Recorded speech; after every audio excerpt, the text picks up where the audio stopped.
ঈশ্বর পরম কৃষ্ণ সচ্চিৎ আনন্দ বিগ্রহ সচ্চিৎ আনন্দ বিগ্রহ অনাদিরাদি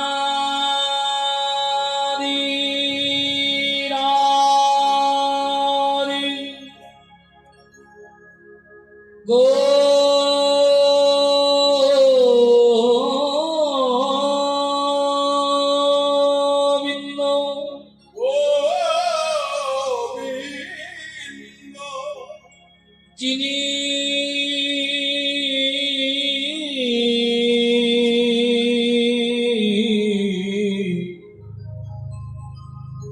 সর্ব কারণে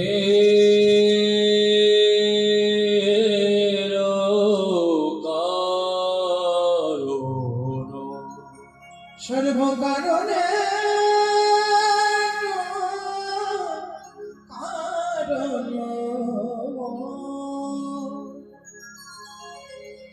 নদিয়া বিহারী গৌর হরি গৌর হরি ভক্ত জনগণ বল্লভ গৌর হরি গৌর হরি দীননাথ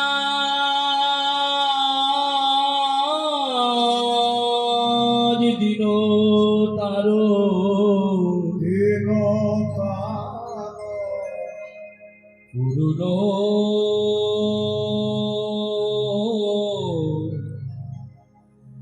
ব্রহ্ম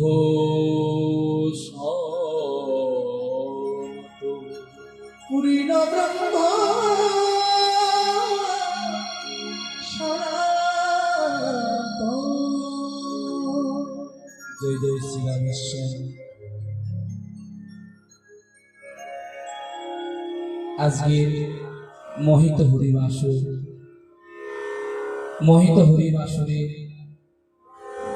সর্বপ্রথমে আমার কৃষ্ণ ভক্ত এবং আমার ভক্তিমতী আমার মায়েরা আপনাদের সকলের শ্রী চরণে আমার মতো অধম কীর্তনিয়া শ্রী জগন্নাথ ঘোষে আপনাদের সকলের শ্রী চরণে আমার শত শত কোটি দণ্ডবত প্রণতি রইল।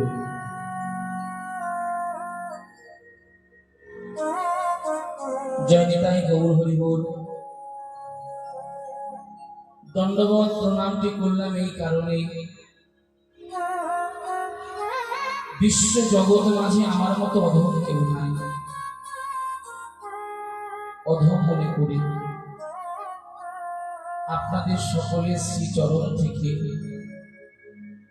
আমার মতো অধমকে যেন বঞ্চিত করবেন না। এটাই গৌর প্রেমানন্দে হরি হরি। সর্বপ্রথমে লীলা আস্বাদন করবো আমরা গৌর চন্ডিকা, যাকে বলি নবদ্বীপ লীলা। আগে আমরা জেনে নেব মা যে গৌরাঙ্গ মহাপ্রভুর পরিচয় পত্র কি। যিনি হলেন বৃন্দাবনে ভগবান শ্রীকৃষ্ণ, তিনি হলেন নবদ্বীপে আমার গৌরাঙ্গ মহাপ্রভু। আর যিনি নবদ্বীপে গৌরাঙ্গ মহাপ্রভু, তিনি হলেন আমার পুরীধামে আমার জয় জগন্নাথ দেব। এর মধ্যে কোনো সন্দেহ নাই, এর মধ্যে কোনো ভেদাভেদ নাই। যিনি ব্রজের কৃষ্ণ তিনি হলেন নবদ্বীপে গৌরাঙ্গ মহাপ্রভু, আর যিনি নবদ্বীপে গৌরাঙ্গ মহাপ্রভু তিনি হলেন পুরীধামে আমার জয় জগন্নাথ দেব। রাধে রাধে। বৃন্দাবনের কালো ঠাকুরটাই নবদ্বীপে গৌর হয়ে এসেছে। হ্যাঁ গো মা, বৃন্দাবনের বাঁকা ঠাকুরটাই নবদ্বীপে গৌর হয়েছে গো। কিসের দরকার ছিল গো? বৃন্দাবনে ভগবান শ্রীকৃষ্ণের তো কোনো অভাব ছিল না। সবাই তো আমরা গিয়েছি দর্শন করবার জন্য বৃন্দাবনে, যারা জাননি আগামীতে যাবেন। সে গ্রামটির নাম হলো নন্দগ্রাম। সেহেন নন্দগ্রামে নন্দ রাজার বাড়িতে যেতে গেলে যেমন আমাদের একতলা থেকে দোতলায় উঠতে গেলে 18টা 20টা সিঁড়ি ভাঙতে হয়, বৃন্দাবনে নন্দ রাজার বাড়িতে যেতে গেলে 250 সিঁড়ি ভেঙে তারপরে বৃন্দাবনে নন্দ রাজার বাড়িতে যেতে হয়। এটাই গৌর হরি বল।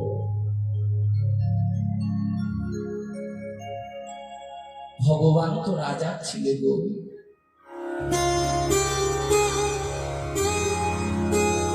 ভগবান তো জগৎ বিশ্ব ব্রহ্মাণ্ডের মালিক।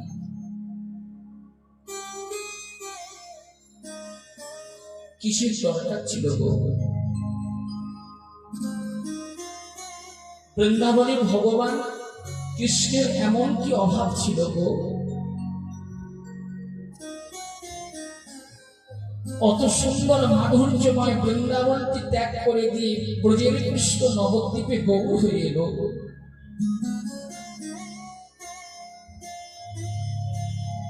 অভাব ছিল গো বাবা। অভাব যদি না থাকিবে তবে তো ব্রজের কৃষ্ণ নবদ্বীপে গৌর হয়ে আসতো না।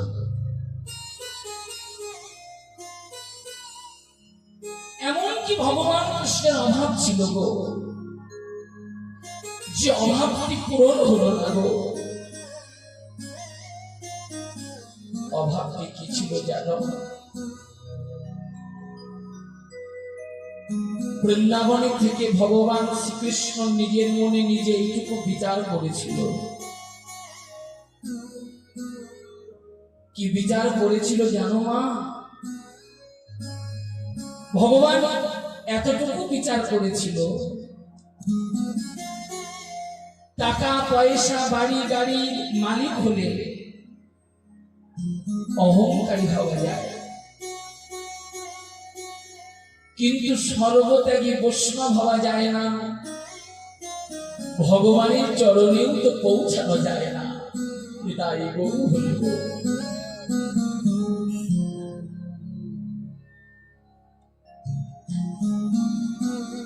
আজও পর্যন্ত কেউ বলতে পারবে না, কেউ বলতে পারবে না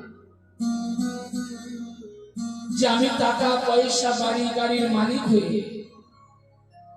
আমি ভগবানের চরণে পৌঁছাতে পেরেছি। পারবে না বাবা। ডিগ্রি বাড়ালে ভগবানের চরণে পৌঁছানো যাবে না গো। ডিগ্রি বাড়ালে অহংকারের মঞ্চটা যায়, কিন্তু সর্বত্যাগী বৈষ্ণব হওয়া যায় না, ভগবানের চরণেও পৌঁছানো যায় না।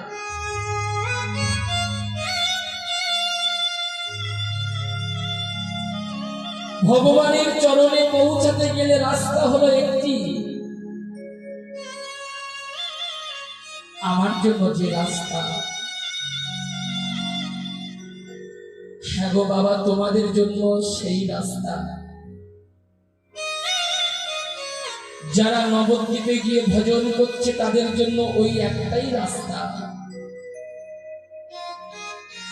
যারা বৃন্দাবনে গিয়ে ভজন করছে তাদের জন্য একটাই রাস্তা। যত সময় এই রাস্তা অবলম্বন করতে পারবে না, যতই তুমি কোটি কোটি টাকার মালিক হও না কেন, যতই তুমি ডিগ্রি বানাও না কেন, তুমি ভগবানের চরণে পৌঁছাতে পারবে না গো। রাস্তাটা কি জানো? রাস্তাটা হলো সর্ব অহংকার ত্যাগ করে দাও। মাথাটা নিচের দিকে নামিয়ে দাও, শুধু গুরু বৈষ্ণবের চরণ ধরে শুধু নিতাই গৌর হরি বল বলে বেঁচে নাও।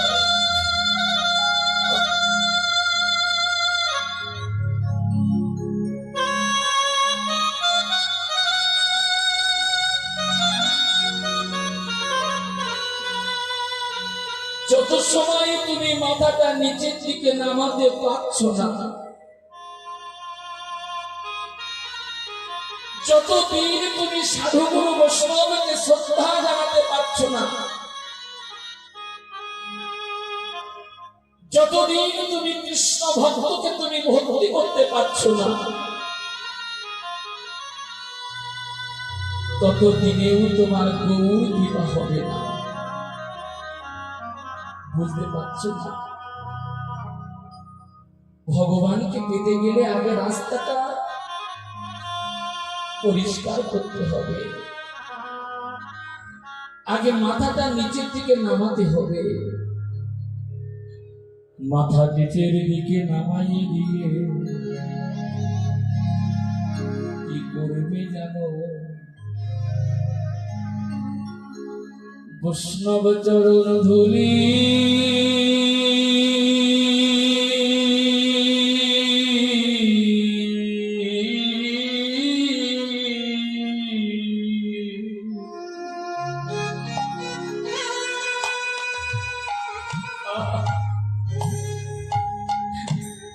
ধুলি অঙ্গে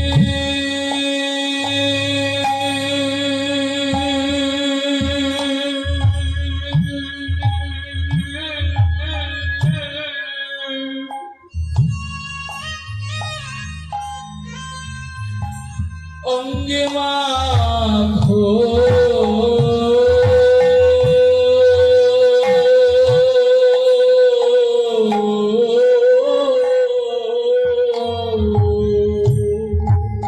বৈষ্ণব চরণ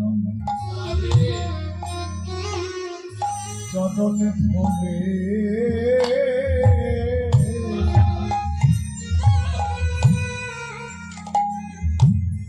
অঙ্গে মাখো বৈষ্ণব চরণ ধুলি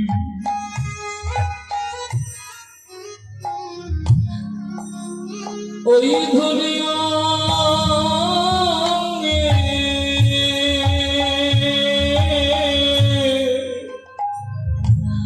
অঙ্গে মাখো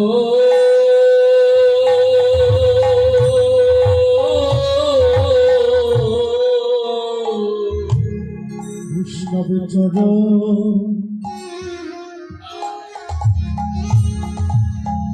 চরণ ধুলি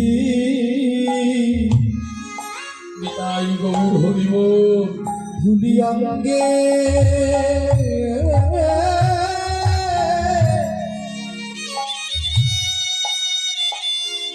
অঙ্গে মাখো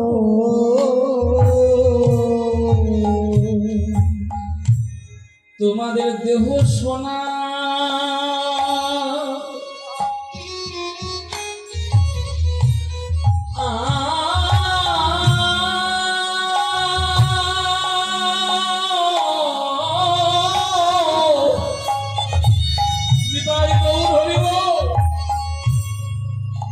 তোমাদের দেহ সোনা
দেহ সোনা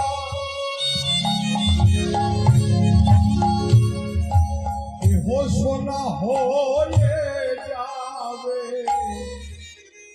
বসলাম কেমন ভুলে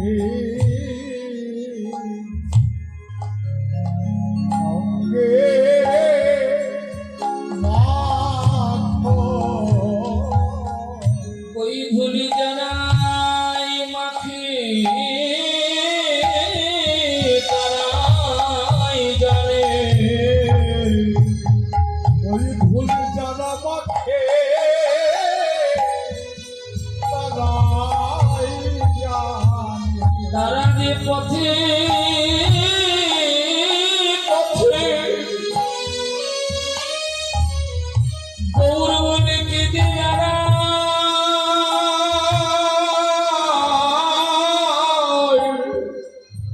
ধুলি যারাই মাখে জগতে তারাই জানে তোরা পথে পথে কেঁদে বেড়াও ভুলি যারা মাঠে তারাই জানে তারা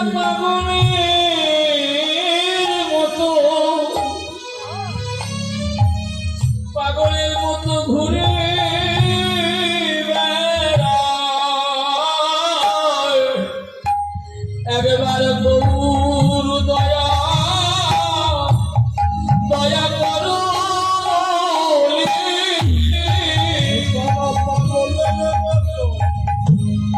ভুলে একবার গৌর দয়া করো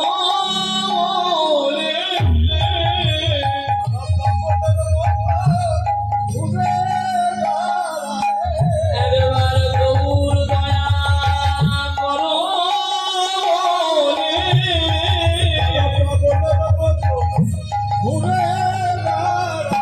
জানি না কতদিন তোমার করুণা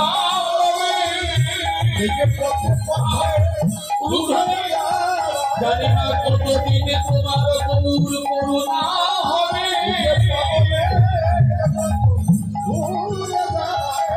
তোমার করুণা টুকু আমি কবে পাবো একবার বলো হরি হরি একবার হরি হরি বলো হরি হরি